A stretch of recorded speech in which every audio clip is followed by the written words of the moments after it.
سیدنا عثمان بن مظعون رضی اللہ تعالیٰ کا واقعہ معروف ہے حدیث، فرماتے ہیں میں ابھی مسلمان نہیں تھا، جب رسول اللہ کے گھر سے میں گزرتا تو دوڑ کے تیزی کے ساتھ گزرتا کہ کہیں مجھے اثر نہ ہو جائے محمد مصطفیٰ۔ فرماتے ہیں حضرت عبداللہ بن عباس رضی اللہ تعالیٰ، ایک دن عثمان بن مظعون ہمارے رسول اللہ کے گھر کے پاس سے گزرے تھے اور جلدی جلدی رسول اللہ دیکھ کے آواز دی عثمان بن مظعون، فرماتے ہیں میں رک گیا۔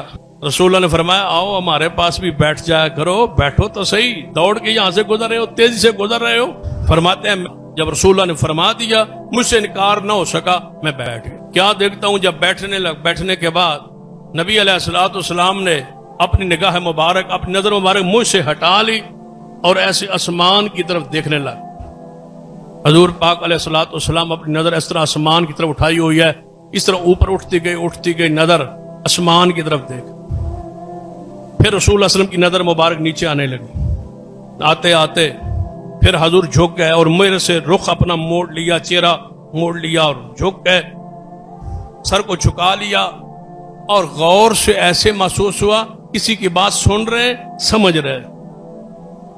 کچھ دیر یہی حالت رہی، میں دیکھتا رہا، پھر کیا دیکھتا ہوں کہ سر مبارک پھر اٹھایا ہے، ایسے جیسے آیا وہ شخص واپس جا رہا ہے، آپ کی نگاہ اس کو دیکھ رہی ہے، جا رہی ہے پیچھے، پھر ایسے آسمان کی طرف نگاہ اٹھائی، پھر میری طرف متوجہ ہوئے۔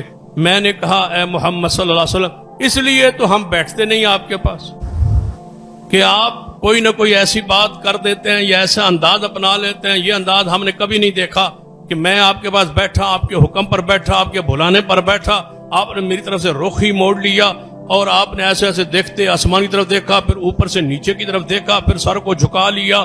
عجیب یہ انداز ہے، ہماری تو یہ سمجھ سے بھالا چیز ہے۔ رسول اللہ نے فرمایا عثمان میرے پاس اللہ کا قاصد آیا تھا، میرے پاس جبریل آئے، میں ان کی طرف دیکھ رہا تھا۔ اب وہ کافر ہے، وہ مسلمان تو ہے نہیں، وہ تو سمجھ رہا ہے کہ میرے ساتھ کوئی استہزاء ہو رہا ہے، مذاق ہو رہا ہے، یہ مجھے ڈرایا جا رہا ہے، مروب کیا جا رہا ہے، یہ کوئی ایسے بات کی جا رہی۔ فرمایا تمہارے پاس جبریل آیا تھا؟ آپ نے فرمایا ہاں میرے پاس جبریل آیا تھا۔ فرمایا پھر جبریل نے کیا کہا؟ فرمایا وہ مجھے کہتا تھا ان اللہ یامر بالعدل والاحسان وایتاء ذی القربی وینھی عن الفحشاء والمنکر والبغی یعظکم لعلکم تذکرون۔ یہ آیت لے کے آیا تھا جبریل، ان اللہ یامر بالعدل والاحسان، اللہ تمہیں عدل کا، احسان کا اور رشتہ داروں کے ساتھ حسن سلوک کا، فحاشی اور بے حیائی اور بغاوت سے بچنے کا، روکنے کا حکم دیتا ہے۔ فرماتے ہیں اللہ کی قسم جب میں نے محمد کی زبان سے یہ آیت مبارکہ سنی، میرے دل میں ایمان بھی آ گیا اور محمد کی محبت بھی پیدا ہو گئی۔